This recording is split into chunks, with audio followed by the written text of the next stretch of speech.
श्री स्वामी समर्थ. स्वामी म्हणतात, जेव्हा माणूस इतरांशी आपली तुलना करायला लागतो ना, तेव्हा तो फसतो. कारण या जगामध्ये कोणाचंही नशीब एकसारखं नसतं, कोणाचाही स्वभाव हा एकसारखा नसतो, कोणाचंही वागणं हे एकसारखं नसतं, कोणाच्याही हातावरच्या रेषासुद्धा या एकसारख्या नसतात. प्रत्येकाचं नशीब वेगवेगळं असतं. मग आपली तुलना कोणाशी आणि कोणाशी तुलना आपल्याशी कशी काय होऊ शकते?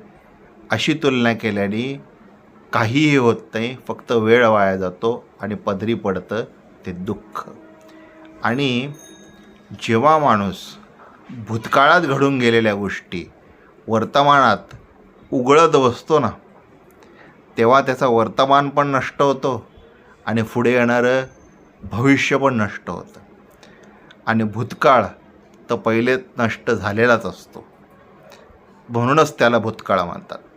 भूतकाळातल्या कुठल्याही गोष्टी वर्तमान काळामध्ये उघडत न बसता आपल्याला वर्तमान काळात आपण आपलं नशीब कसं चांगलं होईल, आपण कसं पुढे जाऊ आणि आपला उत्कर्ष कसा होईल ह्याचा विचार आपण करायला पाहिजे, असं आपले लाडके महाराज स्वामी समर्थ महाराज म्हणतात.